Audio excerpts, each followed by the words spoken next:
So I've been playing a lot of GT7 recently. Actually, pretty much since launch. As I alluded to in one of my earlier videos, there's something about this mode which it literally just engulfs me. And it got me wondering, can your average Joe actually break into the promised land of A+?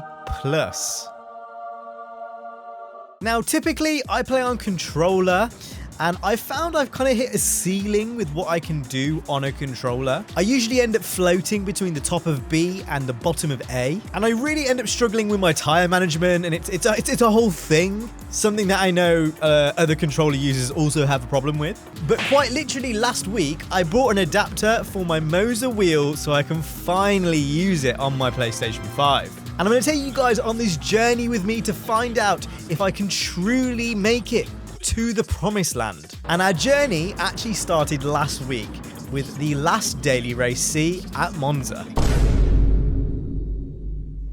Now, before we get into the feature race of this video, which will be this week's daily race C or Autopolis, I need to give you guys some context to how shit I was this time last week.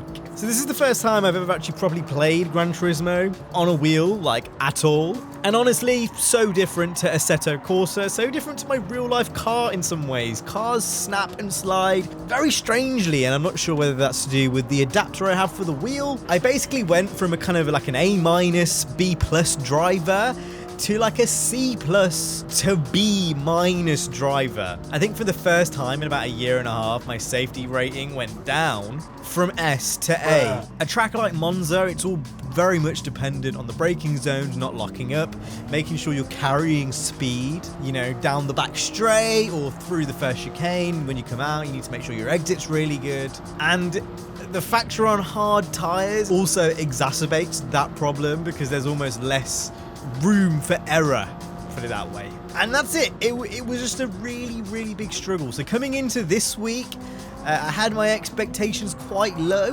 Thankfully, my driver rating had kind of adjusted from the previous week. So now I was amongst the rest of the rat race, which perfectly leads us up to earlier this week.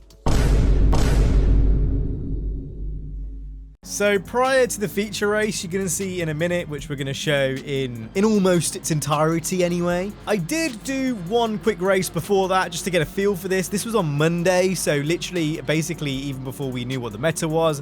By the way, I know it's the Citroen, so please leave me alone. And I qualified pretty well, P5 to start off with. I thought that might have been a good place from the grid to kind of work my way up from. But basically, my race ended when this guy punted me off the track. Swallowed up. Have you ever been swallowed up? But I'm also not going to lie to you guys. I kind of low-key did the same thing to someone else. But unlike the other dude who punted me, I did give him the place back. So, you know, if you're doing this online, please give the place back. Your sins have been recorded for the internet to enjoy for the rest of eternity. So, well done.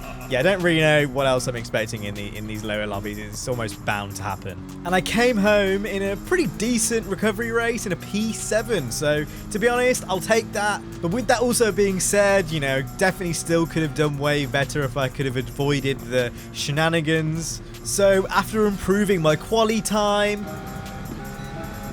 we went again, which leads us perfectly to the feature race of this episode.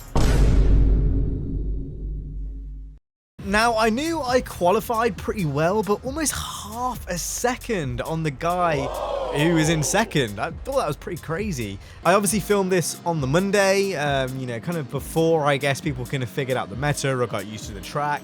Autopolis is a track I like quite a lot. Obviously, anyone who's been following the channel and plays Need for Speed, you'll know this track featured in Need for Speed Pro Street. Fun fact for any Need for Speed fans out there. But at this point, before we go to lights out, I was literally thinking, no turn one shenanigans, please. Like, as long as we can avoid the turn one shenanigans, we're going to be absolutely okay. But as we go into turn 1, we can see Pissy on 84 behind us. He does let off. He gives us the space. More importantly, we don't lock up going into turn 1. I tend to choke in these types of situations sometimes, especially in sport mode. But yeah, he gives us the space. But unfortunately, he seems to get taken out himself. We're going to have to watch that back in a minute to see what actually happened. But as we go into, what is this, like turn 4 or 5 or something like that, we've basically got a second gap on the car behind us. So quickly looking at this replay, then we can see Pissy on 84 in front. We've got Fred here, and yeah, that is an absolute dive bomb. And if I'm gonna put any blame on anyone there, it's absolutely gonna be Fred. So we clearly had the raw pace on him. You can see I've kind of built a 2-second gap here. But to be honest, what I really have been struggling on a wheel is just getting that consistency.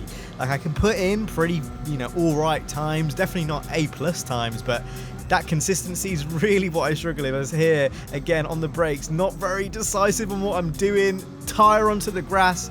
Obviously now my front left is dirty, so kind of going back to what I was talking about with the consistency, just not great. Now he's within 3/10, 5/10, 6/10. Again, right back on my ass. Basically that 2-second lead has just been squandered in a matter of moments. And this is a theme you're going to see happen probably not only in this video, but future videos as well. So yeah, this last sector is probably one of my favorite parts of this track. It's kind of all about where you're placing the car, and if you mess up the entry kind of earlier in the sector, it can kind of mess you up for the whole section. But again, just creeping in with some of that consistency I was mentioning earlier onto the grass. Again, that 1.4 seconds, it's going to come down now. Again, fluctuating here and there. Honestly, this race could be lost at any moment with my consistency. I've got a 154 as my best time, but, followed by a 156, same as the first lap. Not very good at all. We go really deep into turn 1. Again, no confidence in the brakes whatsoever, and that delta just keeps flip-flopping. I gain 5/10, and then they gain 5/10 through a mistake I've made. One thing I've also just noticed is some of the faces I make when I'm really concentrating. I've only now just realised that. It's very interesting though, the pack behind us following very closely within an arm's reach. Maybe not within the slipstream's reach, but definitely right behind us. And then the kind of pack behind that is, eons away. I think I knew for a fact at this point there was a 4-second delta I needed to put basically fresh new tires onto the car, and I kind of wanted to kind of gain that 4 seconds delta before getting into the pits. Shout out to Womble for the useful information.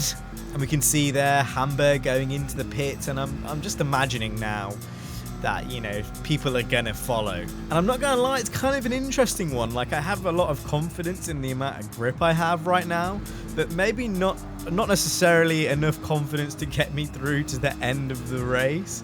If you kind of remember from earlier in the episode on the last race I did, the tires were absolutely shot. I think the whole box was red.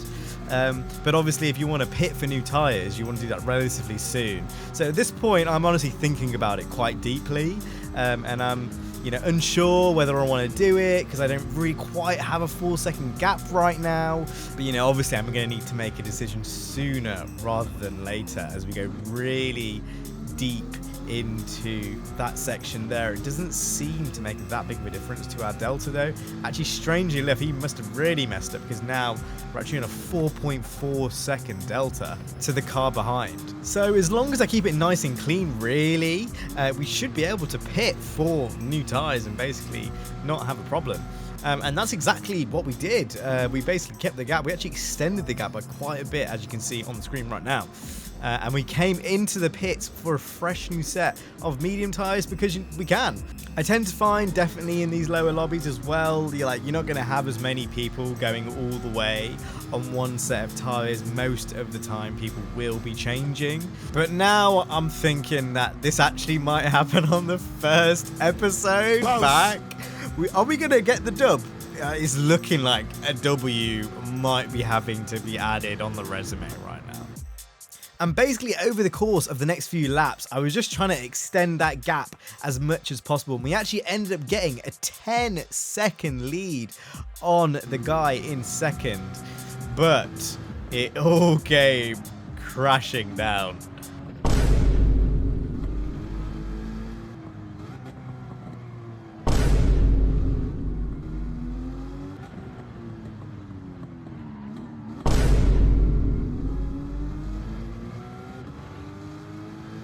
Mate, a somber reminder that we are on a different planet to an A+ driver right now, not even on the same universe. Obviously my tires were dirty. I think as soon as they got dirty, it was just one mistake after another. And to be honest, I really do think if I was in a higher B-class lobby, I would have been punished for those mistakes. How have I got off 3 times in 1 lap? And I've still got a 5-second lead? But with all that being said, guys, come on, round of applause. A dub in the first episode of this road to glory. Exquisite, exquisite, exquisite, exquisite, exquisite. I really wish I had my live com on because, honestly, you would have just heard me shitting myself at the last, 2 laps. Honestly, some of the noises I was making when I came off the track.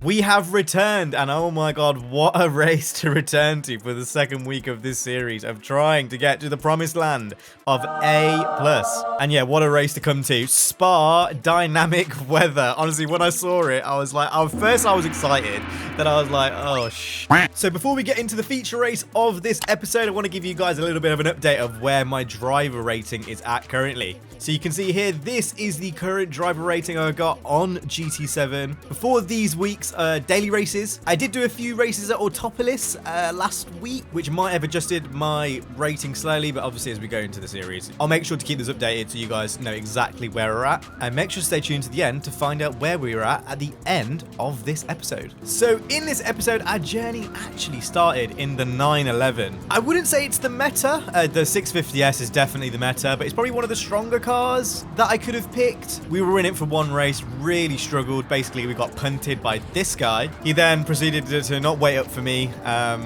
didn't really give me any grace, so that wasn't exactly ideal. Give grace, otherwise you will be exposed to the internet for the rest of time. But essentially, my race was ruined after that punt, which subsequently made me go and actually choose the 650, as it seemed to have a little bit more oomph down the straights. Things started pretty well actually in that race. I think we started about P3 until my own misfortunes messed this one up.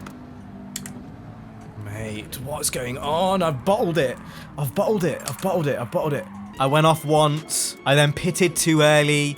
And yes, we basically finished second last in both of those races, which, as you can imagine, didn't exactly do much good to my driver rating. So going into the feature race, it was all about making sure we could get the most ELO points to get that driver rating up.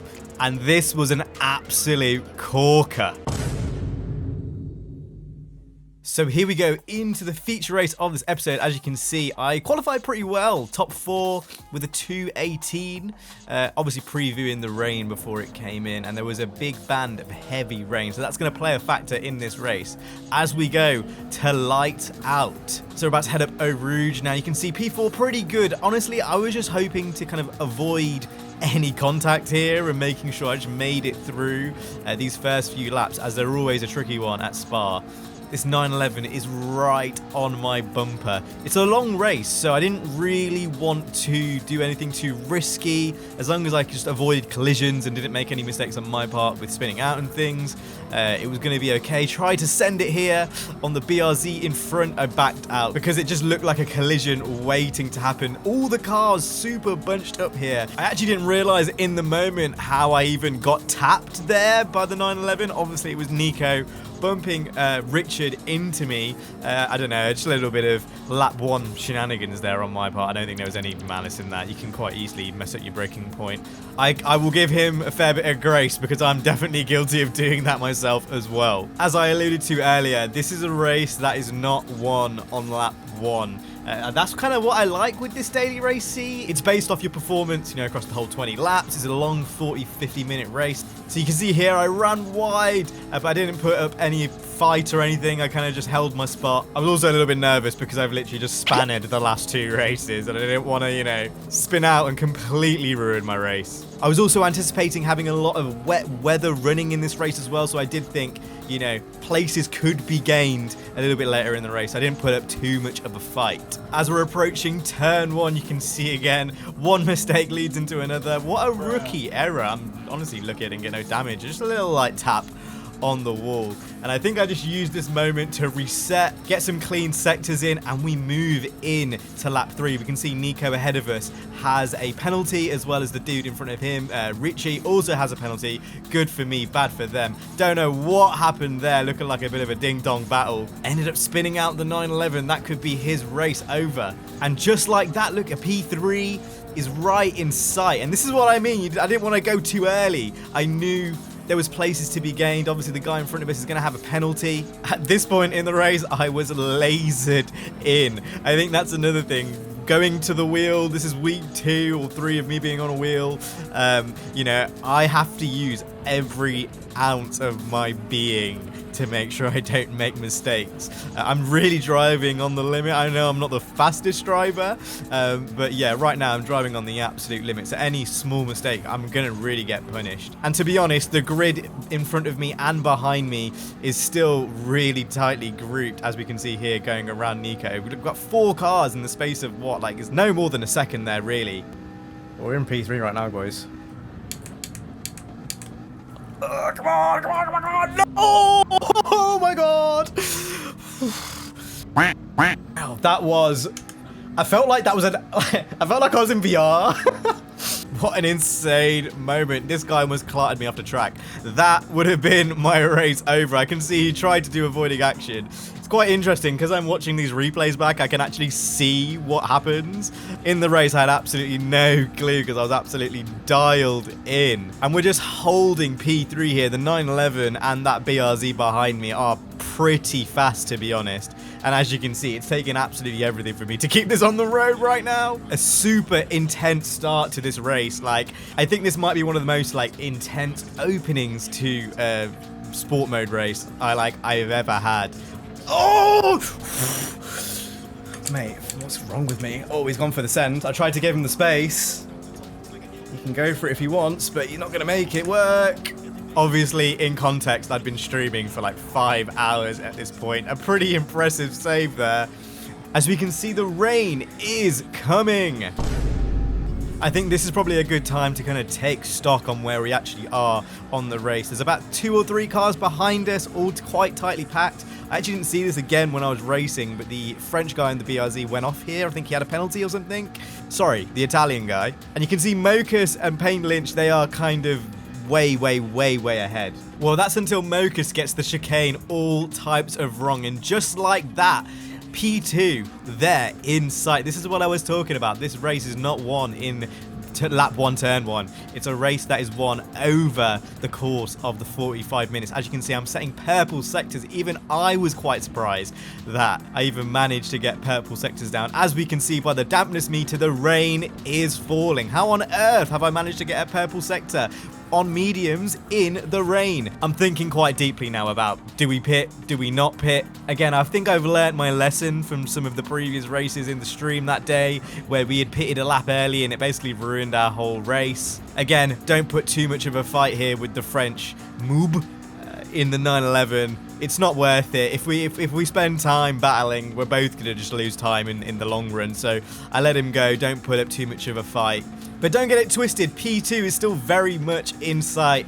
I'd like to think I'm just playing the long game. Just trying to keep it on track. Obviously, the rain is coming down, and if we can see the weather radar here, it's about to get really heavy. I think that's like a green torrential section at the bottom of the map there. So I definitely panicked a little bit here. I had 2 mistakes in a row, and I thought, you know what, I'm just going to follow Mocus into the pit. He was obviously P2, so it seems like he was relatively fast. And then we had the decision on whether we go on to inters or wets. Now, earlier in the stream, I went on to inters, and basically the weather turned into full wet weather. So I thought this time, let's go on to wets. And you can kind of see what I thought about that pit stop here. He's on inters in front of us. Oh, okay. I think we should have stayed out for another lap. Cameron, relax.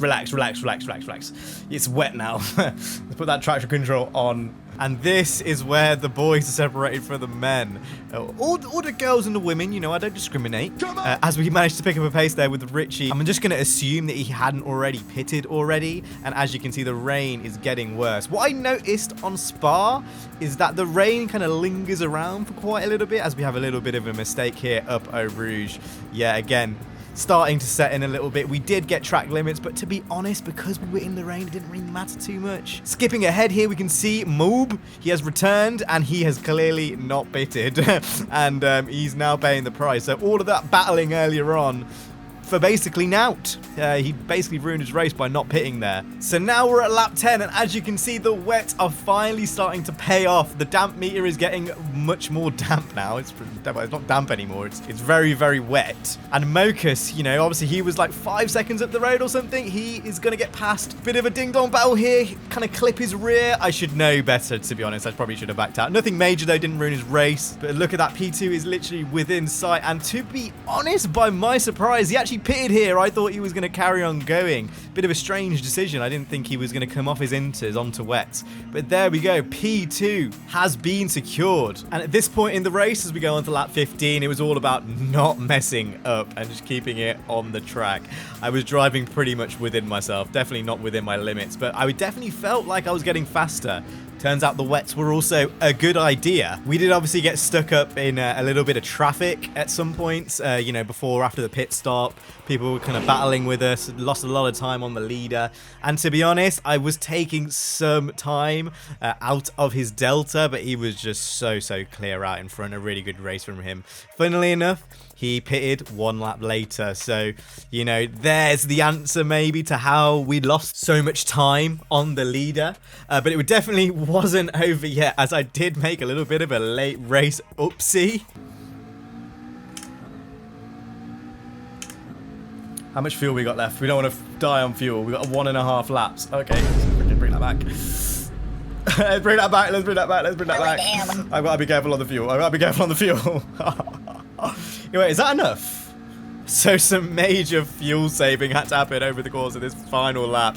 Honestly, like, if this race went on for 1 lap more, I think I would have probably got shafted. But thankfully, you know, the delta did go down from third, but I had such a big lead, basically a whole pit stop's lead on the guy in third. We managed to bring it home. You can see at the end here, 5 hours of sim racing. It takes it out of my arms, but it doesn't even matter because we do get across the line in a P2. Let's have it. I was pretty happy with this one, I'm not gonna lie. After having pretty poor performances over the course of the last 2 races, to come home with a P2 in this race, it was absolutely gas. But the real question is, what does this do to my driver rating at the end of this episode? And as you can see, we're basically where we started. I think I've learned a few things about how I'm going to attack this series. I'm not going to be anywhere near as risky with my moves. Keep it nice and safe. But to say we finished second last in 2 races, we basically brought back our deficit in that final race. I think that's a positive recovery. You guys already know what this is. This is my Road to Glory series, where we have begun a journey from the bottom of B to try and get to the top of A+. And this week, we're at Watkins Glen. I love this track. I've got way more knowledge of this track compared to the last few that we've been racing on. So I was really excited for this race, and we were back in GR4. This was my driver score before the set of races that you're about to see. There might be a slight decrease compared to the last episode, because I did do a few more races of Spa in my own time, and it didn't go very well. So we had ground to make up. And I do kind of want to use these videos as a platform to get better. So if you actually have any advice on things I'm doing, areas to improve, please do let me know in the comments. I am actively listening. So I started off the stream in the F-Type. It seemed like the meta at the time. It was quite early on the day. It was a bank holiday Monday.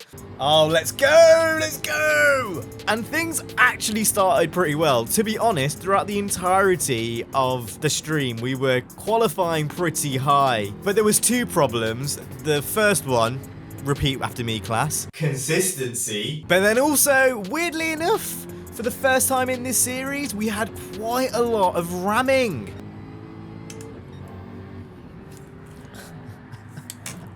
Yeah, I know, obviously that wasn't ramming, but I wanted to keep that clip in because I thought it was quite funny in retrospect. But we did get a lot of it, and it was really, really pissing me off throughout the entirety of this stream.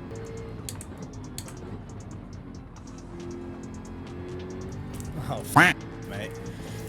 Oh, why? That was dirty. That was the dirtiest thing I've ever seen in my whole entire life. I'll tell you what, watching it back from his perspective, it doesn't even make it any better. You're going to see as he goes into this corner, he literally thinks about it. Like, he brakes so early, you know, gives him his space. He thinks about it, and then boom, there's contact. Like, oh, this happens so many times in this session, honestly. Oh, come on, P12 is ours. Ah, no, couldn't get round him. Oh. You can have that. You can have that. It's all yours, mate. No, it's not mine. Have it, mate. Have it, have it. I don't know, did I get it? I don't know. I tried to give it back to him, but he didn't have it. He didn't want it. Oh, he didn't want it. I tried to give it back because I tapped him on the back, but yeah, a P12 to start proceedings off, not exactly the best, but we went straight back into another race. We qualified pretty well in a P2, so again, a podium was here to be had. Well, we qualified well until this happened. Mate, what the hell? I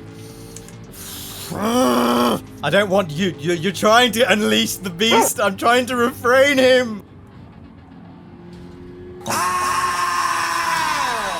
My driver rating was, you know, being thrown down the stairs. We had a decent battle with this guy in the McLaren, but honestly at this point in the race, my tyres were absolutely gone. I think at this point I knew the F-Type was definitely like not the car to use. So subsequently in the next race we changed it to the Supra, which was also awful on its tyres. Obviously now we know the quali meta and the race meta are different, so if you are going to do this race, it's recommended to use like a 4C, which is really good on its tyres. We came home in a P10, so a decent recovery from where we were, but a far cry from what we really want to do. We want to be making improvements to our driver rating, not decreasing. Race 3 also started pretty well. We qualified P2 in the race, and we had a few good scraps in this race as well. Let's go! Let's go! But unfortunately, all that battling came to bite me in the ass when I didn't change my tyres at the pit stop.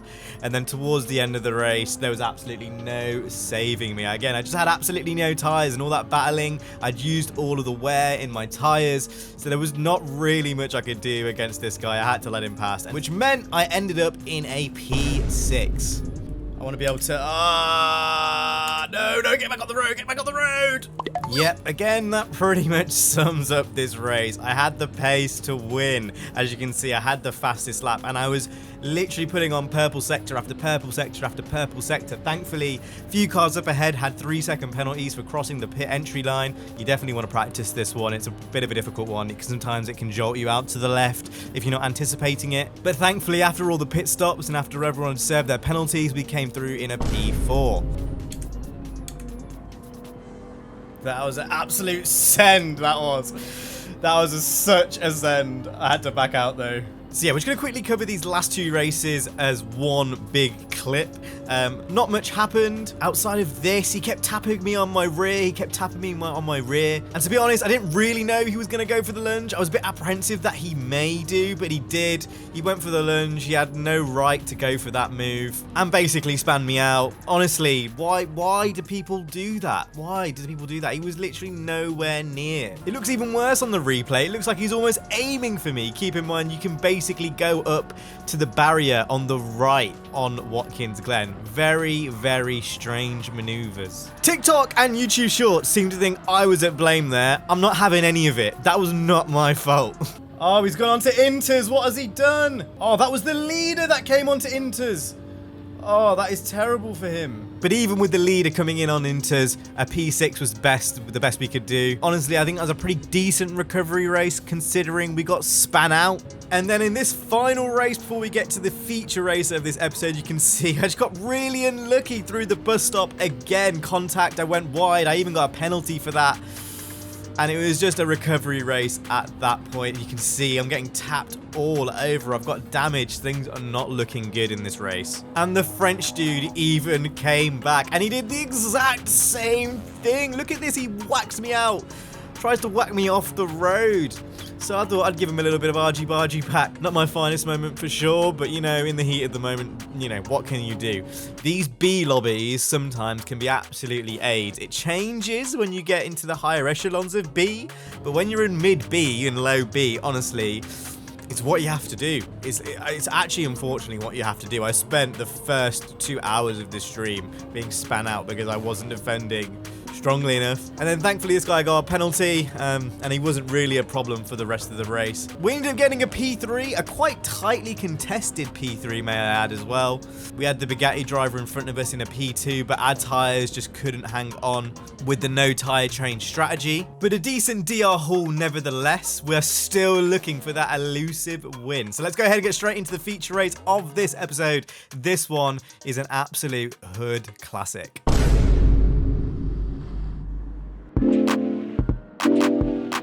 So here we go. As we go to light out, you can see we've qualified really well in P1. As we go into turn 1 with the Supra, we can see we actually managed to avoid all of the shenanigans, honestly. It's music to my ears. This race was a really, really difficult one, as you can see, dipping a wheel onto the grass. And Mr. Hairy Nuts, pause, rubbing all at my inside, excuse me. And again, you can see how closely packed we are already as a threesome. But yeah, anyway, the one thing I was pretty concerned about in this race was the tyre wear. We were going to have to basically stop for new tyres, and you can see all this battling is definitely not going to be doing any good for my tyres. Places were swapping and changing quite a lot in this first lap.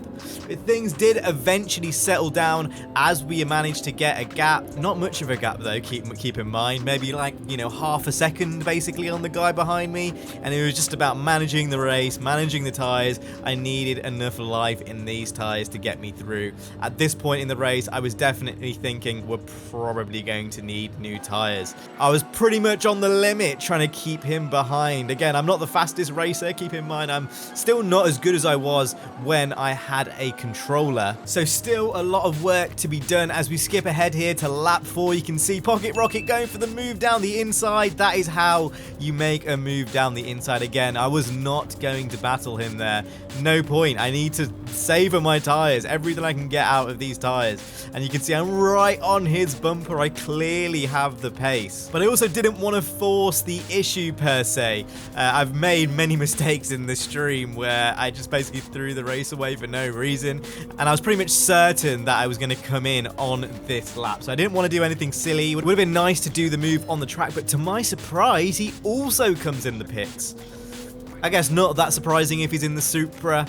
I assumed that he may go ahead and take new tyres, and it seems like that's exactly what he does. And as you can imagine, it's flat out now for the last 4 laps of this race. We've got brand new medium tyres. I try to send it on the inside. We're side by side as we enter this last sector, and I try to go ahead and get the move done. Dive down the inside. The elbows are a little bit out, I won't lie, but it had to be done. It was now or never. I had the pace. Perfect timing as well, because we're net P1 after the pit stops. It's me and Mr. Hairy Nuts leading the race as we skip to lap 7, and you can see the grid has bunched up. We've got the McGann now into the race, and I lose my place after getting a bit squirrely into turn 1. And the race really starts to heat up in these final last few laps. It's a balls to the wall 4-way battle to the lead. You can see the McGann creeping forward as Mr. Hairy Nuts is properly trying to block the whole track. I'm not sure whether that was the most wise decision for him in the long run, as we are 3 wide going into this corner. Oh, even watching this back now, it gives me anxiety looking at all those cars going through that section of the track. Still 3 wide, but you know, any sensible person would back out there. There's no point keeping it in, so I just back off, and the mistakes start to creep in. Too deep. They're still battling. It's still all to play for, boys. I'm not worried. I am not worried. It's still all to play for, and these lot are having a proper ding-dong battle at the front right now. Now I'm watching the replay back, I'm realizing how close 5th and 6th are. If you go and, you know, dip a tire onto the grass, they could easily go ahead and pounce. So it's all still to play for as we are coming into the final lap. You can see here, go for the move on Mr. Hairy Nut, squeeze him out, and that is P3. It is what it is, it is what it is, it is what it is. So the pressure's really mounting up as we're going through the bus stop chicane here. You can see the NSX actually gets all out of sorts, and he actually gets a track limit penalty. Unfortunate. That means once he's served it, we're going to get an automatic P2, surely. Tried to get the move done around the outside, but there was just simply not enough space. So we wait for him to serve his penalty. We are through to a P2. You can see the Megane, it's kind of starting to clear away now with that superior tyre life compared to the Supras. I'm not quite sure how well the NSX is on its tyres, but it's still all to play for us. We're coming through to the last few corners of this race. I've still got plenty of life in these fresh mediums, kind of holding onto the back of the Megane, hoping there's a problem. Car's getting a little bit squirrely here. Maybe it's a little bit of nerves as well, as we are still battling for this P2 with 3 cars back to back to back going into the final corner. Oh no! He got through the gap. He got through the gap. P3. That was an absolutely unbelievable move. He definitely deserved that P2 just based off that move alone. Unfortunate we didn't get the P2. I was a little bit gutted, I'm not going to lie. But the most important thing is, how has this race impacted our driver rating? So as you can see, for the first time, we have actually made a sizable chunk on our driver score. I think we're slowly making our way out of the trenches of B, and we're going to be soon looking at the top of B and the bottom of A. Welcome back, alien people, to another episode of this Gran Turismo 7 Road to Glory. I bet your mother will be proud of you. We're at Fuji in Group 2 machinery. Now, before we go ahead and get into today's episode, I just want to quickly show you guys my driver rating. And as you can see, we're pretty much where we left off. Making good progress through B, but honestly, I think this race this week, it's gonna pose a few problems. Because, oh my god, this car and track combo was a difficult one. The meta for this week was the NSX. You occasionally get a few people in the new GT1s. So without further ado, we're gonna go ahead and recap the races as usual, and then get into the feature race at the end of the episode. So let's get straight into this.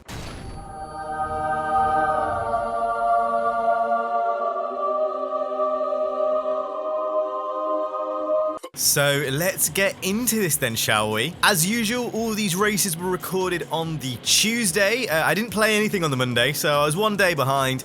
Definitely felt that a little bit with my quali times and my general pace. As we go through these races, you can kind of see there is a little bit of catch-up I'm playing. Anyway, as we go into turn 1, you can see ran a little bit wide. The GT1 just creeped up the inside, but patience was key with this one.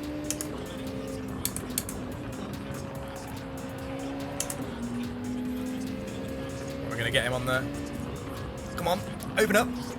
There we go, and boom. Let's go, let's go! Yeah, this race was absolute carnage. Lots of touchy-feely, as you can see, with the Turkish dude and the French dude making contact. And then as we come up into the next clip, more intercontinental contact between the German and the French dude. Whoa, again, these lines people will be taking. Whoa! Just trying to get on back on safely as well.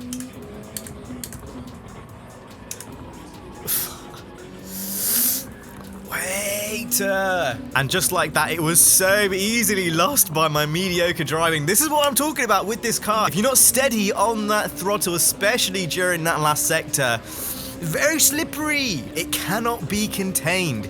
You could say that about a lot of people who drink Stellas on a Saturday whilst watching the football. Anyway, as we go into here, you can see a little bit of argy-bargy on the back corner there. There's going to be a lot more of this. Yeah, there's just a lot of strange goings on in these lobbies, as you'll see here. Guy breaks into the corner, then breaks mid-corner, slowing me down, almost like a brake check. I don't think it was. I think he was actually just trying to slow down and rotate the car. But this kind of shit happens so often. Oh, Oh, that was close.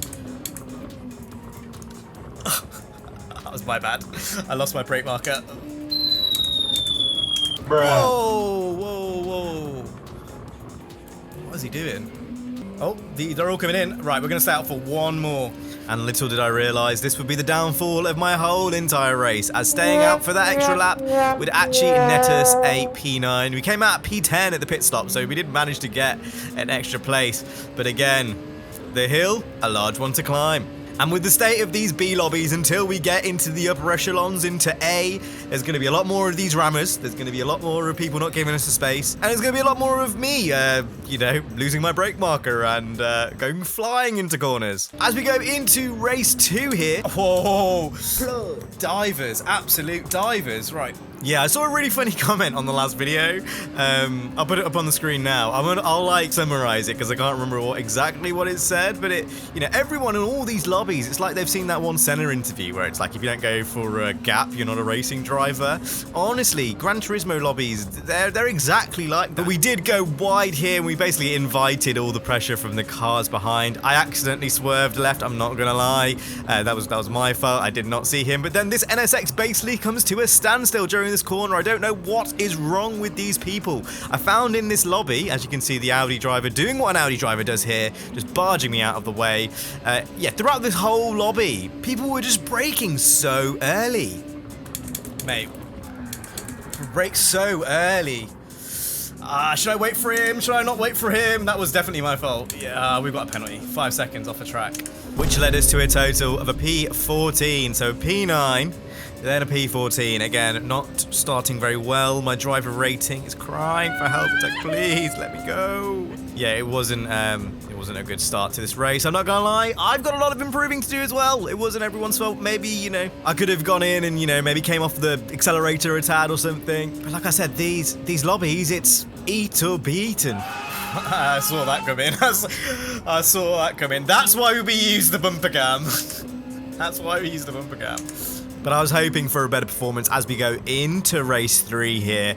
We needed to start making some positive movements on the driver rating, as we are behind Patrick Starr himself. We had a good battle with this guy. We were pretty much side by side with this guy for a whole lap, but I absolutely did have the pace. Again, catching me off guard was how early he was braking in some of the braking zones here. We went for the move. This is disgusting. What I'm about to do! We made it as well! Let's go! No track limits, please. Please, please, please. Oh, let's go. And although we didn't get track limits on that first overtake, we definitely did get it on the second attempt. Yeah, I'm not gonna lie, I had no idea what the track limits were on this track.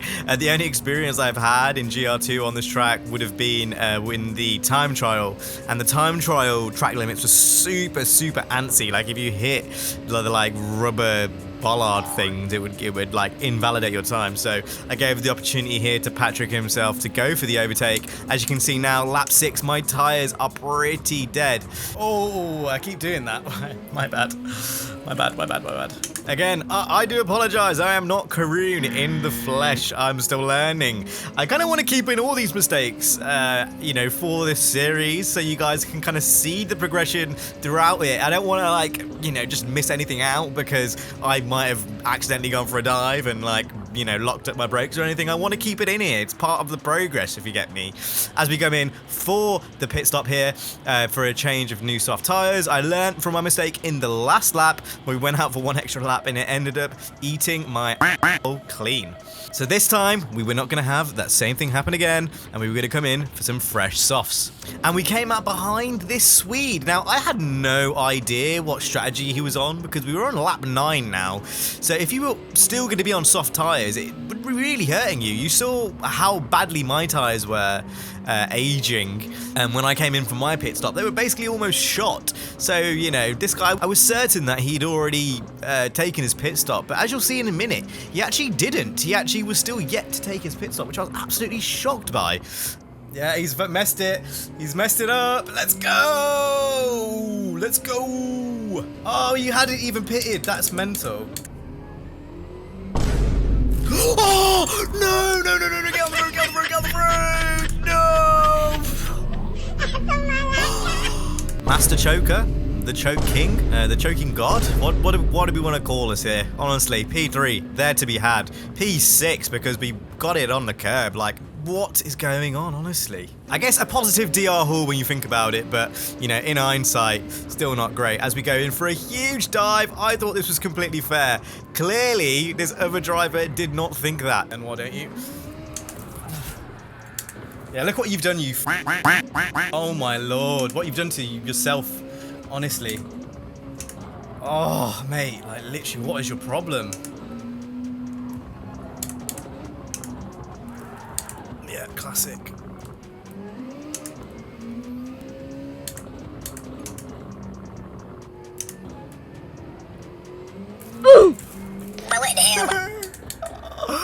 No, on the final lap. On the final lap. Oh. Oh no. Yep, as soon as you think it is going to get better, it just gets worse. A P13, because we span out on the last corner. We were definitely off the pace due to all that damage and all the carnage earlier on in the race. Like, that Spanish guy was just, he's obviously pissed. He was pissed. I was like, bro, calm down. It's not that deep. And honestly, it just seems like we couldn't avoid the carnage in this stream. Whoa, whoa, whoa, whoa. I was gonna back out, but he turned in very early. He turned in so early. Understeer.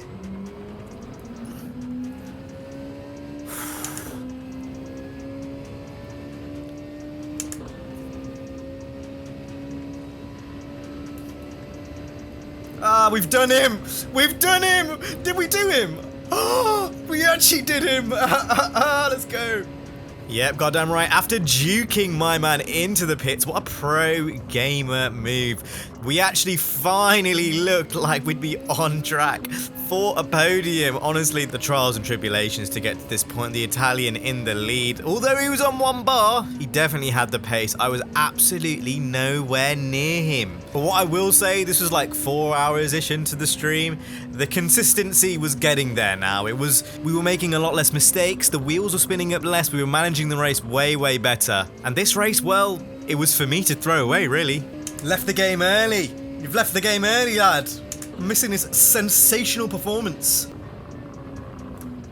Nice. That's what we like.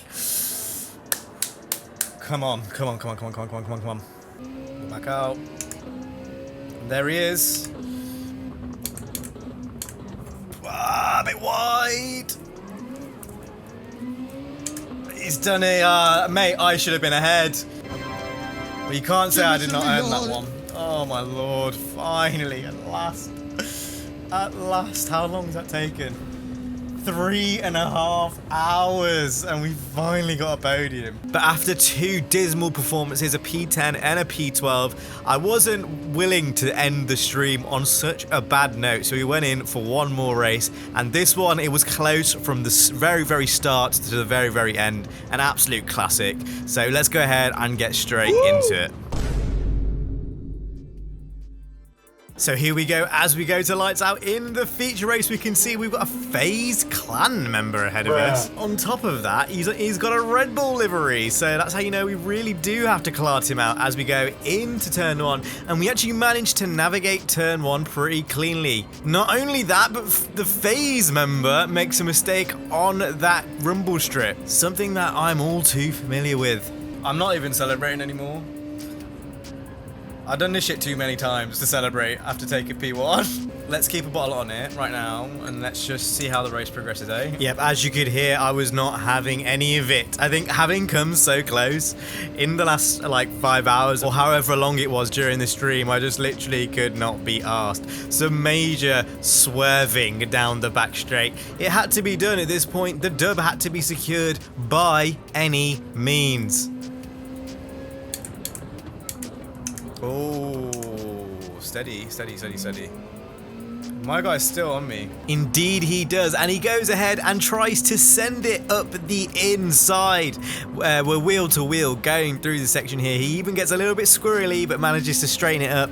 As you can see here, we're swapping first place. It goes back and forth, back and forth. Me right now, I'm just trying to keep my cool. I know I've got the advantage on him with where I've placed my car. As long as I can put it in front of him, it's all going to be Gucci, and that is exactly what happens.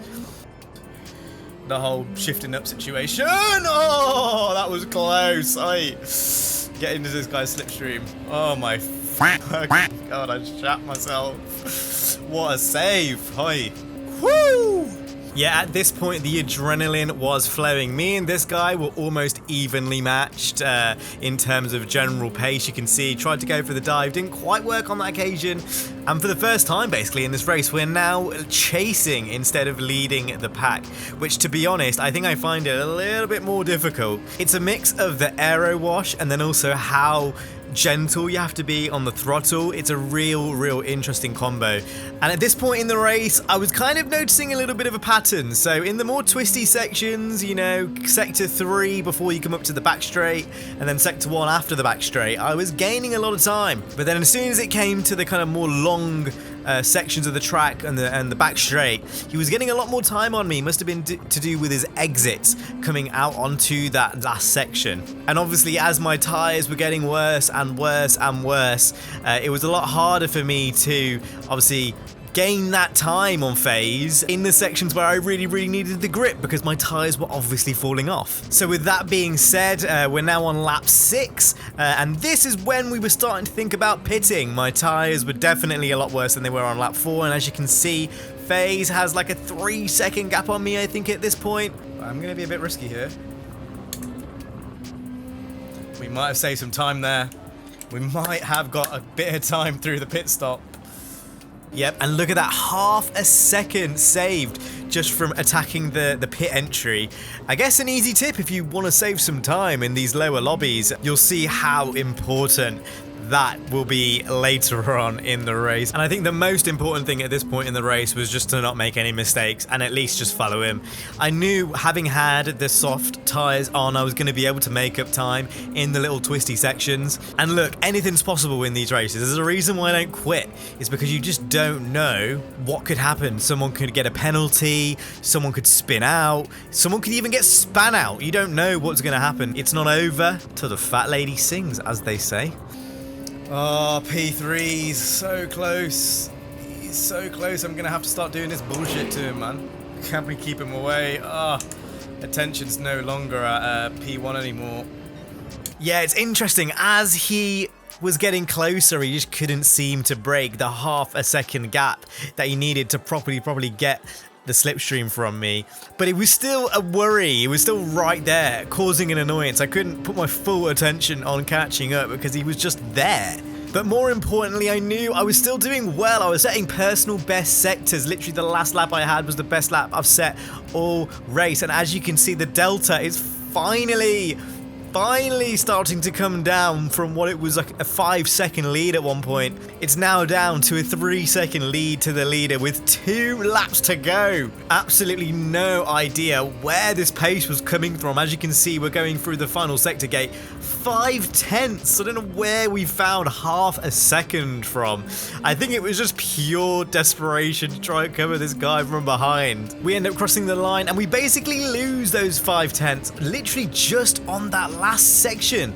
Honestly, so poor on that last section. I just don't know what it is. If you mess up your entry, you know, to the first bit, then you just basically mess it up for the whole section. As we can see, FaZe here making a huge mistake. Wheel onto the grass. I think I smell blood. This was the moment. Now we pounce. No, my monitor's about to turn off. No, you're not turning off, mate. Oi.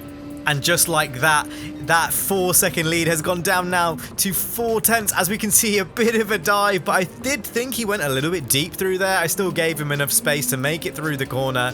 You can see he's trying to squeeze me out to the outside, which is absolutely fine. Hitting this corner in 3rd gear was something I wasn't doing earlier. I was going through here in 2nd. You can actually go through here in 3rd. Honestly, I found that was where I was making a lot of my time. A little bit of oversteer going into here, getting very squirrely going into the final lap. This is what it came down to. Only 8/10 covers first down to third.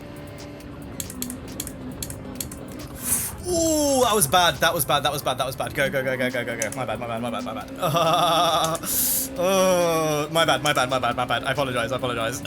So in the moment, I wasn't sure whether this was a dive bomb from my end or whether it was him kind of cutting me off or what was really going on. Chat seemed to be a bit torn down the middle, whether that was me or whether it was him moving under braking. I thought I might have potentially moved under braking. So you guys can be the judge and jury. Please let me know down in the comment section down below. Did you think that was me or him? But anyway, on to more important things. I don't usually commentate on like a whole entire lap, but honestly, this was so close. I have to.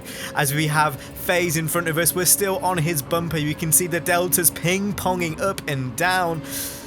My front left tyre really starting to feel it at this point. Honestly, I'm dialed in. I'm just trying to not make any mistakes. I still feel like I've got the overall pace, and we are starting to leave a little bit of a gap on third place. FaZe goes to the inside, swerves back into the left side of the track. We're taking this corner nice and wide, basically cutting the curb on the grass as we're getting a bit squirrely through that section. Now the delta gone down to 3/10. It's all going to come down to this last section. Any mistakes are going to be punished. As we keep it nice and close here, utilizing all of the track. Honestly, at this point, I wasn't even thinking about track limits. I was just thinking about how do I get closer to FaZe for this back straight where he's usually more confident and better on the exit. We actually get a really good exit this time, and it's just a pure drag race down to the line. The hell? Come on, come on, come on, come on, come on, come on, come on. It's not enough, is it? Oh, it's not enough. By 1/10. Oh, that is brutal, man. That is brutal. Yeah, as you can tell by my reaction, I was absolutely gutted just because we were so close to the P1. You think I could have saved a 10th here or there, basically anywhere over the course of the last 25 minutes, and maybe that would have helped down the drag race to the line. But either way, a P2 DR haul is still going to do absolute bits for our driver rating, so let's go ahead and have a look at that now. And as you can see, we've had a negligible effect to our driver rating. It's decreased ever so slightly with how poor some of the races were earlier on in the stream. To be honest, we'll absolutely take that. It was a recovery session through and through. Yo, what is up, my people? Now, as usual, before we go ahead and get into this, I want to quickly show you guys my driver rating. This is obviously a road to glory. We're trying to get to the promised land of A+. But with that being said, this week we are at Dragon's Trail. It's a mandatory one-stop on racing mediums. I'm not gonna lie, this car and track combo, it was pretty sensational. Definitely one that I thoroughly enjoyed. As we go to lights out here in race 1. As we can see, we qualified P1. And as you can see, we managed to navigate turn 1 successfully. Something that doesn't happen very often in these B lobbies on Gran Turismo 7, so it does have to be celebrated. Oh, it just doesn't get much better than that, does it really? Okay, it could get a little bit better than that. It could get a little bit better than that. And we did our utmost to keep P1, and to be honest, it was pretty straightforward right at the front. I couldn't lose this guy in second. He was there sniffing around. The G70 seems to be the kind of off meta, and the Citroen seems to be the strongest car on this track. As usual, all these races were recorded early in the week. This was the Monday, so yesterday's stream. Shout out to everyone that joined us. And yeah, that first sector, I absolutely love that first sector. It's really hard to nail every single time, but when you do get it, it just feels so rewarding when you kind of measure the distance from the curb and how far you need to go over it. I absolutely love that section of the track. One of my favorites in this game. I've just got to tap in. I've just got to put in my laps. That's all I can do. Can't seem to break away from him though. And indeed, we just couldn't get away from him. We were still setting purple sector, so we were still, you know, going pretty fast, but we just couldn't seem to get rid of him. Honestly, at this point in the race, we'd hardly had a ding-dong battle with anyone, as you can see, riding that inside curb. Playing a dangerous game here when you're in first. Didn't really need to do that. As you can see, a guy behind us goes wide. I don't believe that he actually got one penalty the whole race, which is a bit insane. As you will soon see, you will wonder how he didn't get a penalty at all, as we are now fast forwarding, as nothing really much happened. It was just me kind of extending the gap. It was a pretty lonely race up front. Call it prime Lewis Hamilton, current Max Verstappen, you know, literally just building a gap, trying to get a gap on the old pit delta. And then we can see the dude behind me in the G70, he does pit on lap 6. So subsequently, that meant we were going to have to come into the pits. We had a fair big gap of like 3 or 4 seconds. This was one of my earlier races in the day, so I didn't really know how powerful the overcut or undercut was going to be. But as you can see, we come into the pits for a set of fresh new mediums. So now looking at the replays, I know that he's on old medium, so he didn't change at the pit stop, and he's still 3 seconds behind, even though we took fresh medium. So look, I told you, the pace is here, but you already know what's going to happen.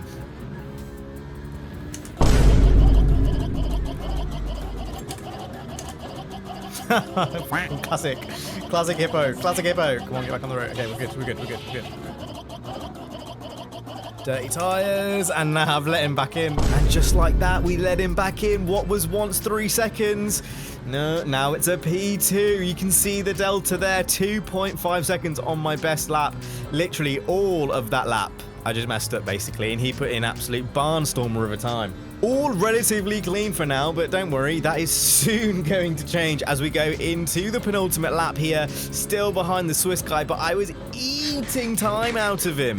I absolutely had the raw pace, but you also notice the guy behind me, KK boy, also setting in fastest laps of the race as we are looking to make a move on the Swiss dude here in the G70. I'm just trying to pick my moment. I knew I was faster than him overall, and I was just trying to make sure I picked the right moment to go for an attack. So here we go as we come up to the final lap of this race. It's all to play for. It's a 3-way battle from the lead. That guy behind us, he's really not that far away at all. As you can see, he's setting a new PB for this race. Just put in a 38.795, so not too far off the fastest lap of this race. Give him plenty of space, trying to get it done on the outside nice and cleanly, and look. That's how you want to play it, huh? Honestly, on the replay, it looks even worse. It looks like he's aimed for me. Where was he going? That is not where the track goes, my friend. Honestly, this happens so much in today's stream. These B lobbies are just like bumper carts at some point. But I was like, you know what? If you want to get your elbows out, I'll get my elbows out too. And that is exactly what we did as we're coming into the final few corners of this race. We're still side by side. This is for the race win. All I had to do was hang it around the outside. I knew my fate on this race landed on this last corner. He swerves to the outside, swerves to the inside. We go ahead, hang it round the outside, and what on earth is this? Mate, he's ramming me. Ah, no way. He hit me on the last corner. Oh, why did he do that? Stop it. Get some help. Mate, your mother would not be proud of you. Your mother would not be proud of you for this blatant maneuver. Now, honestly, on his chase cam, it didn't look too bad. But then you go over to the guy behind me and look at this. Oh, look at that disgusting behavior. An absolute whoosh maneuver there. Absolutely terrible. Ruined our race. But it's not over today. We're going to go over to race 2 here. You can see we actually qualified P1. Looking to right the wrongs of the last few races here. About 4 or 5 hours into the stream. Here we go. It is light out. And as you can see, similar to the last race, we're just keeping a nice gap on P2. But if I thought the last race was close, this one was an all-new ballgame. We can see we've got 2 other Citroens behind us, the Brit and the German, CJ and Andy. Yeah. They were really putting the pressure on me. I think having experienced what I experienced earlier in the stream with all of the ramming and bumping and diving, it definitely kind of made me a little bit apprehensive. As we can see here, going into my favorite section of the track, leaping over that curb like some type of safari animal. As we go on to lap 2 here, we can see, look at him sniffing around. He's sniffing around. They're so close, but not able to get the move done this time. And these lot basically continued pestering me. As we go into the penultimate corner of the track here, we can see getting proper close. A slight tap on the rear, but nothing major. I mean, I'll give it to this guy. He's not backing off, is he? Look, it's not all rammers and, you know, virgins. Occasionally you'll get some people that actually give you a good race. Well, at least I thought these guys weren't virgins until, you know, you'll see what happens later. Corner. Ah, Cam. What is going on? I'm all over the shop, lads. I'm all over the shop. Dial in, dial in, dial in, dial in, dial in, dial in. Some mistakes slowly starting to creep in, and I think that's kind of part and parcel of watching a Straight Up Hippo video, unfortunately. Here we go, we're going to go ahead and fast forward these laps here, because to be honest, nothing much really happened. Similar to the last race, there's kind of like this middle section in the race where I seem to get away and build a gap and get in a bit of a flow, and the guys are still following behind. You know, they're not really making up any huge mistakes. They do start battling at one point, which obviously doesn't help, and then I decide to come into the pit and try to go for the undercut. Now, to be honest, I didn't really think about this very well, because when we come out of the pits, as you'll see in a minute, we came out in front of loads of traffic. Yep, not a pro gamer move at all. Now, when I came out, I was a little bit like gutted. I was like, oh god, hopefully this doesn't absolutely mess me up. These lot, they looked pretty slow.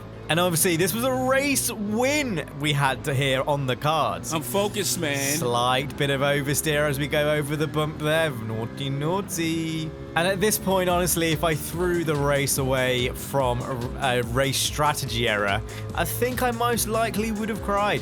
We can see here, as we go into lap 7, everyone else is pitting other than this Cayman, who's deciding to go out for one more lap. And strangely enough, the two guys I was battling out front also stay out, so you can make the assumption they're going for the no-stop strategy. As we go here into the penultimate corner, right on this Cayman's bumper, a slight tap on the rear, but I honestly don't really know where I could have gone here. And then another tap on the exit as we see Bertie here pitting in second place. So he was the guy behind CJ that we were battling. We are well clear of P3, well clear. Strangely enough, CJ's decided to stay out and has only pitted one lap afterwards. So the big question is, where was he going to come out? And honestly, you could not write this. Look at that, within not even, what is that, 2/10, if that. I'm trying to go around the outside. At this point in the race, I had absolutely no idea if he'd taken new tyres or if he'd not taken new tyres. I can tell you he did not take brand new mediums, so we had the advantage going into the last 2 laps here. The elusive race win, was it gonna happen? No, I'm not having this. I am not having this. If you want to do that, I'm not having it anymore. Come here. Maybe not as egregious as the last guy, but still, an absolute dive bomb gave me none of the space. Could you assume maybe it was his tyres giving up on him? Maybe. You love me or hate me? I don't care, but don't play with me. But honestly, I was so fed up with this happening all stream, so you know what? I was like, I'm going to give you a little bit a taste of your own medicine. And I did the exact same thing to him back.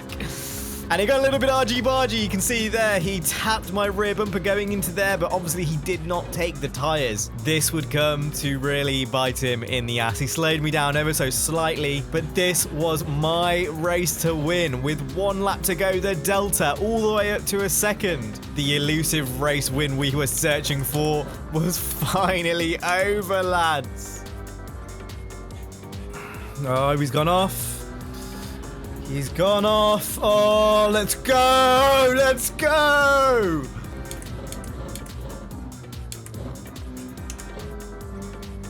Guys. Guys.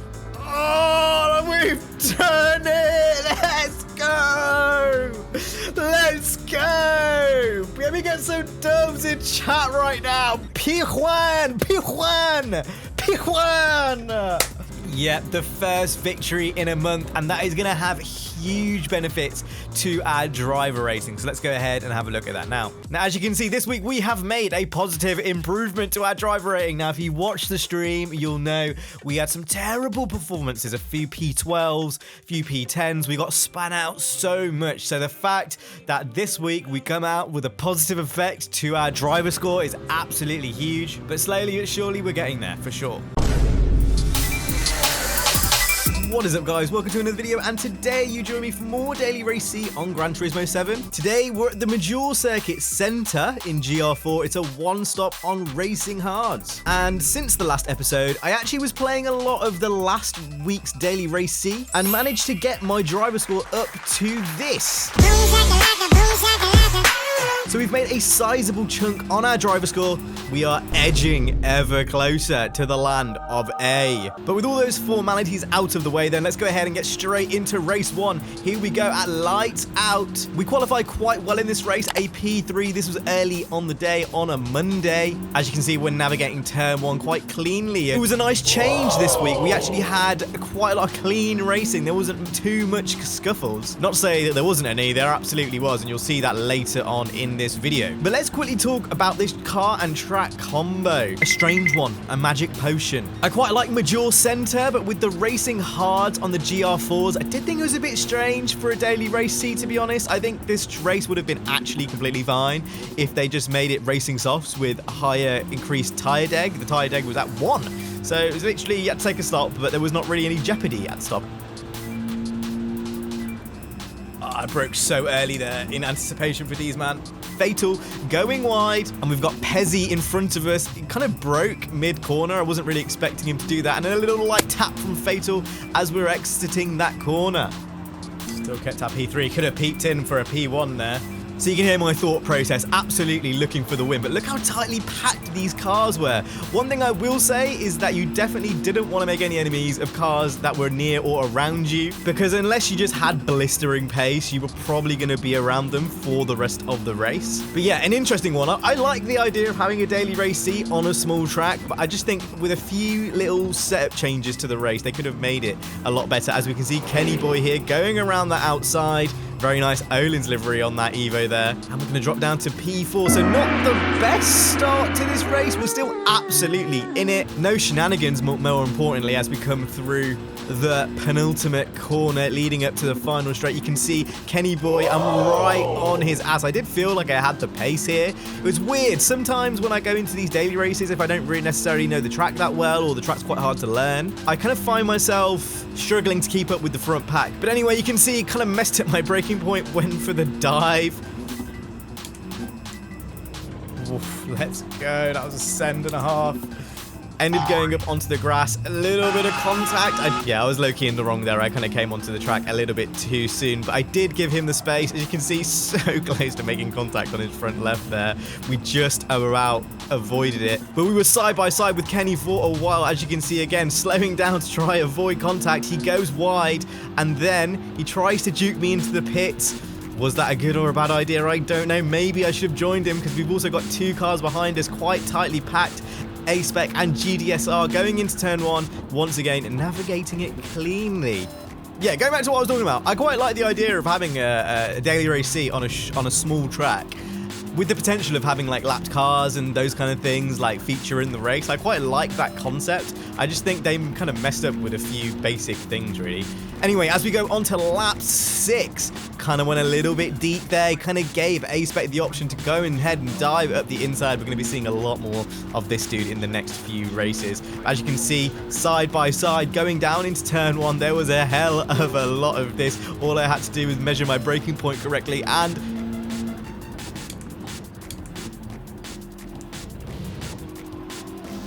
okay, let's go. we do, just about clipping the inside curb. As they say, are you willing to risk it for a chocolate biscuit? On this occasion, I absolutely was. Cookie Monster. But you can see this battle doesn't let up. We go down the back straight, and oh, you know what? Looking back at that now, I will take full responsibility for it. I wasn't anticipating, obviously, to clip the curb and lose track of my car. Kind of low-key good that he was there, to be honest. You can see here, just a little bit of a snap oversteer moment. He did stay on the track. I went off the track. I had damage and then a little bit of an unsafe join. But I did have damage on the front and the back of my car. So I thought it made sense to follow A-Spec into the pits for our mandatory stop on lap 8 so we can go ahead and get rid of that damage. And we do come out into a little bit of traffic. Not awful, but there definitely was a little bit of traffic. Anyway, skipping over to lap 10 here, you can see I am hunting. There's a whole gaggle a whole giggle of cars in front of us. I can see all the way to P5. That's such a big DR Hall difference. As you can see, Major, I'm having a bit of a spinny moment. Don't know whether Steele kind of span him out there. I'm trying to kind of inch on the inside of A-Spec here, still trying to give him the space. You can still see how tightly packed this grid is even after the pit stop. As we're going into the penultimate corner here, no one's going to try it this time, and we're going to go ahead and set our sights on to Steele, onto Steve Beef. Did I call him Steele earlier? Or I might have called him Steele earlier. A strange name from the Belgian. Anyway, here we go into turn 1 once again, and you can see we've kind of caught up to Mr. Beale here in the Baskin Robbins Evo. What a funny little pink livery, my man. And the next few laps was just basically trying to catch up and seeing if we can basically kind of go ahead and mount a move. These Evos, it was a strange one. It was a very, very strange one. I'm not going to say I'm the biggest fan of driving all-wheel drive in this game over rear-wheel drive. I think I much prefer rear-wheel or front-wheel drive cars. I just don't know. I find it a little bit harder to kind of direct where the car's going with an all-wheel drive car in comparison to a rear-wheel drive car. They may be a little bit easier to drive, but honestly, I think looking back on it now, I probably should have picked the 155 Alpha. Anyway, as we're going into turn 1 here, you can see a fat dive from yours truly. Are we going to make it? Bit too deep. No, same again, dipping the tyre onto the grass, but somehow we managed to keep this position. I probably should have got a track limits there for that. I definitely got a lasting advantage by getting off the track. And Bill was not having any of it. As you can see, he clips the curb, goes straight into me. In the moment, I wasn't very happy with this, and you can see A-Spec squeezing through that gap that was left. But to be honest, having watched this back now, I kind of low-key did the same thing to A-Spec earlier, so I can't really be mad. We did have a bit of front right damage, but it does end up healing pretty fast, so it kind of becomes a little bit of a non-issue. And obviously I think Mr. Beale there has probably come out the worst of the two, as he's dropped all the way back to what, like something like P10 now. Anyway, skipping forward to the next lap, we can see Dusty in the Alpha. It was kind of the off-meta car. I thought he might have gone for a dive. I gave him way too much space, and he's gone for the overtake, and just like that, we are tumbling down the order. This race, once upon a time, could have been a podium, and now we're looking at just limiting our driver loss, and to be honest, nothing much happened. I did fine with a lot of these races. It was a lot of this, really. It was a lot of following the cars in front, but not seeming to break down that kind of gap. As we can see in front of us, A-Spec's got a 1.5 second penalty. What was that for? Potentially track limits? Don't really know how you can get a 1.5 second penalty for track limits on this track. It seems to be pretty generous, but we go for the overtake. He doesn't seem to fight it too much, so thank you for the clean racing. Even after I made that very bad contact with you, he still gave me the grace. He still gave me the space. What can I say? This is mid-driving at its finest. As we're going into the penultimate corner, we can see A-Spec has to serve that penalty, and now our sights are on P6 with 3 laps to go. So for those that don't know much about Gran Turismo, if you kind of end up in a P6, P7, P5, that's kind of like a neutral driver rating. You won't get much of an increase, won't get much of a decrease. So at this point, I was looking to get P5 to hopefully kind of get the best result from this recovery race. But we can see P7 behind us. He's starting to group up. And all of a sudden, this is no longer a 2-way battle for P5. It's looking like a 3-way battle for P5. As we go into the final lap, the gap's still pretty much the same. 3 tenths in front, 4 tenths ahead. And well, I'm going to let this one play out. Oh, I had to try something. I think we're just going to get him. Oh! Yo, did he get me? Oh, we just got P6. Holy sh! I was... Whoa! That lap... Oh! What? What a battle to end that race. 2,000th in it. Literally absolutely nothing. A snapshot finished, which fortunately means our driver score will have a positive gain in this race, but clenching stuff at the end of that one. Anyway, we're going to go into the next race. As you can see, we qualified well in this one as well. Another P3. I'm finding that as long as I spend a bit of time in qualifying, I usually can qualify pretty well currently with where I'm at in the driver ratings, kind of like in that kind of upper B. Usually I just need to spend like a little bit of time in quali, just making sure that, you know, I qualify well, and then I can kind of usually get in the top half of the grid. And not a lot happened really until the end of lap 2, where we can see John117, Master Chief himself on PlayStation ? Went off the track, and yeah, basically that was it. We secured the P2. That was literally the whole race. I just wanted to include that one there because we did get some really good results. It will give you guys a better understanding of what's to come later on in this episode, so stay tuned. Anyway, going straight into the next one, this is race number 3. We qualified P3 in this one, so again, in the top 3, looking for the win. We had some really good results, some really good podiums, but the win was eluding me. Surely we couldn't get a win second week in a row, could we? We managed to navigate turn 1 nice and cleanly on the back of the Spaniard and the German in the Pepsi and Blue Evos respectively, and he was definitely willing to risk it for a chocolate biscuit, mounting the curb, riding the curb like Lil Nas X, as you could say potentially. Anyway, going into lap 2, you can see we're still on the back of these two. They got a little bit of a gap, but to be honest, we're so early on in the race that it doesn't really matter so much. But Aaron, on the grass, but manages to keep it on the track, surprisingly enough, and doesn't seem to lose that much time to me. I'm telling you, Polyphony, I know you're getting a lot of stick for this race. I had some really good racing on this track. As you can see, we're getting real close to Aaron's back end here, but he does get a better exit.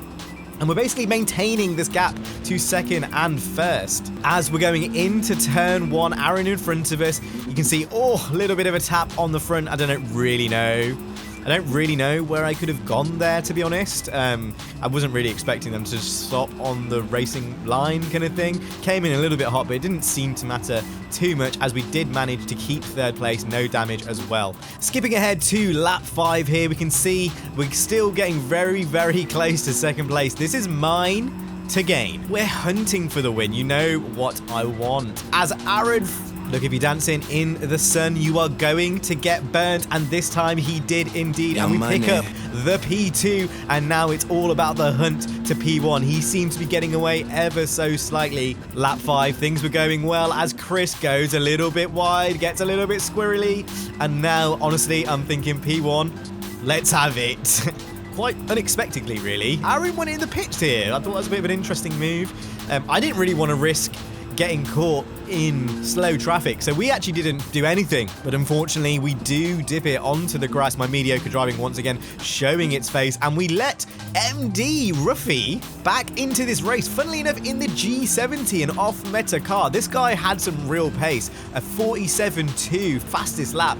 To put that in perspective, I did a 47.8, so this guy had some real pace. I knew it was going to be tough to keep him behind for 8 laps, so I did try to squeeze him as much as possible, but in the end of the day I didn't want to fight it too much. He generally had the pace, so we did make the move and it was successful. This guy, I'm not gonna lie, kind of came from nowhere. I didn't really even know he was around me at all. I didn't even know he was even a major player in this race. I had no idea when he pitted, but yeah, fair enough to him. He had the absolute pace, and at this point I was just trying to stay in his slipstream for as long as possible. That probably lasted about 2 laps until he was, you know, far down the road. If he qualified better, honestly, he could have, done a lot better in this race straight off the bat. Some crazy pace from him there in the off-meta car. Anyway, we're skipping ahead to lap 17, which is when I choose to pit. The big question is, where are we going to come out here? And the answer to that is P6. Now, obviously, a few cars ahead are still yet to pit, so where are we going to land? That's the big question. Obviously, we know MD and Chris ahead of us have already pit, which means 3rd, 4th, and 5th. Who has and hasn't taken their pit stop? That is the big question as we skip over to lap 19. And as we can see, actually, to my surprise, no one in the top 5 is pit. What on earth? I actually thought they had for some reason. I don't know why I thought that. But we can see a net P3, it's looking like, as we go ahead and take that pit stop. I will take a P3 from that. Let's go! Let's go! That's another race where I just thought for some reason that it was going to be a lot worse than it was. Oi.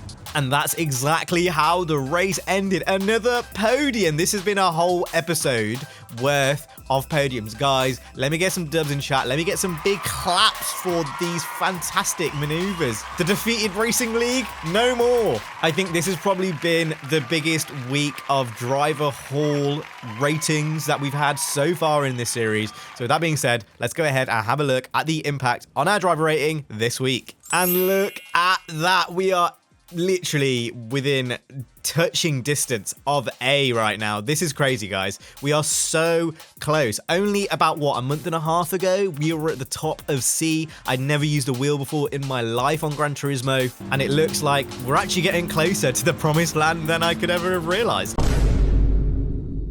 Wagwan, it's your boy SUH, and we are back for another episode of this Gran Turismo Road to Glory as we try to ascend to the promised land of A. And this week we're on Road Atlanta. This is a no-stopper on racing softs using the Group 3 machinery. Now, this race has been since patched. I believe it's actually a required one stop. So you actually can't do this race anymore. This race does not exist. It only existed for a day before Polyphony changed it. And it actually made for some really interesting racing, especially in these lower ranks. And we're going to talk a little bit about that as we go into this video. But as we can see, we are back into race 1. Qualified pretty well in a P5, just trying to navigate all of the turn 1 carnage, as is always the case with these videos. And yeah, this was a really pivotal stream. We were literally a slither off A. The main target for this stream was to finally break into A. For those that haven't watched this series all the way through, essentially we started off in C, top of C, and the whole goal was to get into A+ using a wheel, see if I can kind of break that barrier. I used a controller for absolutely ages and could never seem to get any better than like the top of B, bottom of A, but it started off pretty questionably. Bruh. Kept it on. Oh, for f***'s sake. Oh, okay, cool. It's all right, we're still in the game. So you can kind of see what I was thinking there, just trying to manage the race, not have any more mistakes. One spin already. We're in lap 2 here. You can see making a lot of gains on Juan in front. And my bad. That was a dive and a half. Yeah, what an L from my part. To be honest, I knew as soon as I did that, that was a mistake. And then one mistake leads to another spin, and it's only lap 3. And you can see we're absolutely just tumbling down the order there from, what was it, a P4, a P5 at the start, now down to a P14. Now, in my mind, not all was lost. I'm not the type to quit. Obviously, the series is all about getting my DR up. As we can see there, another track limits penalty. It's all going wrong. I just needed to reset. The possibility of getting a neutral DR haul in this race was not over. So that's kind of what we set our goal towards as we were making a place there up to P13. There was going to be a lot of shenanigans in this race. A lot of people using the off meta, and that tyre wear, it's going to come into play a little bit later. You're probably thinking, why on earth are you showing me a race where you are P13? You just wait and see. This one's proper carnage. Oh, let's go! I did not slow down for no one through there. Yep, I was not waiting for anyone there. I was like, you know what? I'm going to full throttle and I will suffer the consequences after the fact. Anyway, as you can see, we're going on to lap 5 here, making some places already. You can see P10 and P9 straight in front of us. Juan, who we had the collision with earlier, we've already caught up to him. So you can see we have the pace here. Using all the track and then some, literally mounting the grass. The track limits on this track were very strange. At some points in the track, you go off and you would not get anything, and then at other points you would barely go off and then you'd get a fat penalty. Famine, is that the person's name? Famine GT Planet?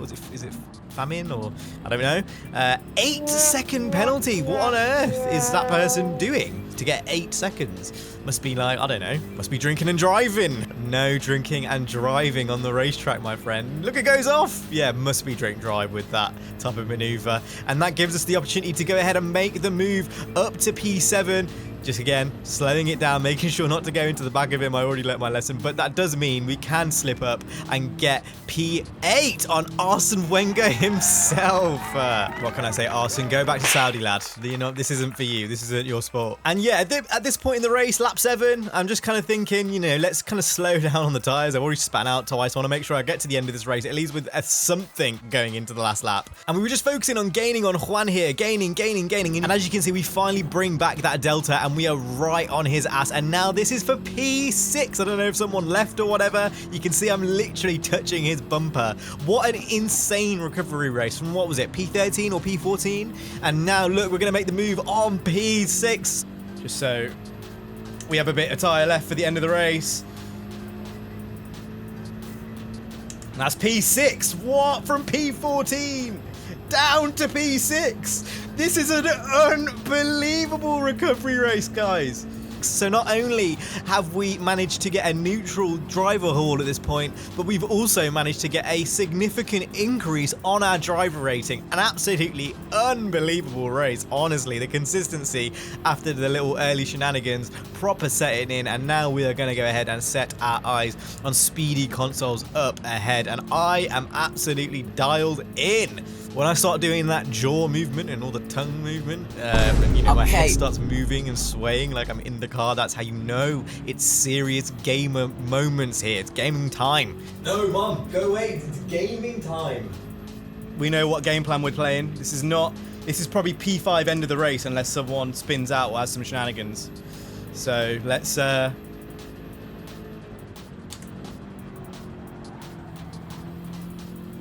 take our time. Guy behind us, got a good gap. Still have a little bit of tyre left as we go into these final 3 laps. And you can see I have the speed. I'm in his slipstream. Yeah, what did John Cena say? No, not that. Not that. It was about your time is now. Anyway, we are skipping down to sector 3 now, and you can see speedy consoles. We are in his slipstream, and it is time to pounce. There's absolutely nothing he could do against this here. P5 was ours. We had the pace against him, and boom, just like that, P5, guys. What an unbelievable race so far. We're already up to P5. We still have 3 laps to go. So what can we do here? Can we catch up to P4? That is the big question. You can see I can finally see P4 in the distance. I believe he is in the M6 sprint. So not the endurance, the sprint. I don't know actually if there's any difference between the cars there. But you can see literally right ahead of us. That gap now down to 9/10 of a second. But on the straights, he just seems to get away from me at this point in the race. I turned on the traction control just to try to eliminate any unnecessary wear to the tires, and unfortunately for me, this is how the race ended. I got closer and closer and closer, and I think if I had one more lap, I could have potentially have made the move, but it wasn't meant to be. I kind of backed off towards the end of the race, and a P5 is what it ended up being. Yeah, let's go, a P5. Let's go. That's gas. Oi, that's the most gassed race we've had today. What? After we spun, we recovered to a P5. That's an unreal race. Yeah, a truly mental race. A P4 would have been on the cards. Lord knows what we would have had if we didn't mess up earlier on in that race. But this was a huge race in this stream, in this whole series. The real question is, can we do it? Will this next race put us into A? So here we go into race 2 then. We qualified pretty well at a P3.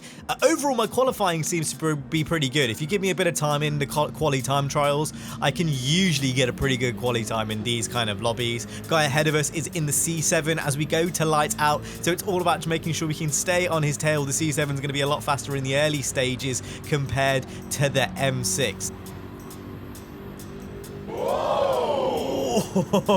I thought about it. I have a little bit of a look on the inside, but you know, obviously I learned my lesson from the last few races. French dude here goes off. He's going to get a track limits for that, though. Those track limits on that curve specifically are an absolute bitch. So as we're coming up to the final sector of the first lap of this race, we get the move done as he takes his penalty, and we go up to a P2. P1 is right in sight. Now, I know P1, he had the sprint model version of the M6, so I'm not actually sure if that is going to make a particularly lot of difference, especially in the early stages of this race, but hopefully towards the end, obviously I'm using the endurance model, we can kind of pounce. Hopefully the tyre wear actually does make a difference. But yeah, honestly at this point I knew it was going to be a race of attrition. Didn't want to make any silly mistakes like I did before, so it was just a case of not messing up, keeping the car on the road. Settle into the race. Settle into the race, because we know about the spinning out. We've done that a lot. He's 1.5 seconds ahead, but this is a race where you just need to not, you know, fall over yourself, basically. So you can kind of hear my thought process as we skip overhead to lap 4. The Corvette still on my rear bumper. I go a little bit wide in the moment. I didn't realize how wide I'd actually gone, and we're going to get a track limits for that. So again, just little mistakes. I think literally I could have been millimeters off the track there because I felt like I hit that corner the same way a lot of times later on in the race, but didn't get a penalty for it. So yeah, it is what it is. We move on. And as you can see, I'm literally like bumper to bumper scraping arches with the French dude here. I didn't want to lose too much time. I knew battling him was not going to do any good for my tyres in the long run. And as we served this penalty, we literally couldn't be any closer. I think because of that, we actually didn't lose as much time maybe if we were a bit further back. So overall, for 5/10 for what it was, we'll absolutely take that. We've got plenty of time to bring back this race. So we're fast forwarding here again. After the track limits penalty, I just didn't want to make any huge mistakes really. You know, you sometimes when you get track limits or you get any penalty of sorts, you can kind of have one mistake which leads to another. But unfortunately for the German dude, he goes straight into the wall. Nope. Oh, first to span out. I was absolutely gassed about that one. It completely changes the dynamic of this race because I knew I was faster than P1. He was going to come back to me towards the end of this race. But the guy behind me had some serious pace. I didn't realize how fast he was kind of creeping up on me, but he was creeping up on me very fast. As we go into lap 7 here, you can see he's literally right on me. It's all getting a little bit spicy as we go into the final half of this race then. Literally 3/10 on my back bumper. Keep an eye on that radar. It's going to be very important for you to keep an eye on that radar. It's a little bit skidding, squirrely. Bit of oversteer as we go into the S's, I believe this is called the S's, and we get another track limits penalty. So that's a second worth of track limits which we've got right now. And with that, the German driver, this isn't the same guy who span out earlier, by the way. He goes ahead and takes the lead. Now, the only thing with that, I was a little bit worried that he was going to go off into the distance. As you can see, I'm turning on my traction control here just to make sure our tires make it to the end. I was a bit worried with the guy but in front because he actually had some serious pace. I know he didn't have the fastest lap at this point, but he did have some serious pace. As you can see, he's kind of like catching up to the C7 right on his bumper. That's only going to be good for us because that means obviously they're going to battle, which means that presents an opportunity for us to get involved in this P1 battle here. And as you can see, that's exactly what happens as they're almost side by side going into the final corner as we enter lap 10, and it's a 3-way battle for the lead in these final 3 laps. Oh, literally barging each other there. He gives him a bit of a flash. I saw an opportunity, went down the inside, and oh, yeah, I don't really know. I have to watch that one back. I did intend on swooping around the outside. I did intend on doing that, but I don't know whether I was cutting it a bit fine or not. So yeah, in the moment, I thought this might have been my fault because it was pretty aggressive. You don't really see people go on that side of the track that often. But now, having watched it, I was far enough alongside. Could he have slowed down? Maybe. Was it a bit over-optimistic from me? Maybe. I'll leave that for you guys to decide. I thought I was ahead of him at the corner, so that was my corner. But I can also understand, like, why would you make that move? It's a pretty audacious move to begin with. As we can see, the guy ahead of us here also had a track limits penalty, which just bunches up this grid here. 2.5 seconds basically spread from P1 to P2 to P3. I'm going to make the move on the Corvette. Have a look. Not enough space this time, but he does lose it, which presents the opportunity to go ahead and go around the outside.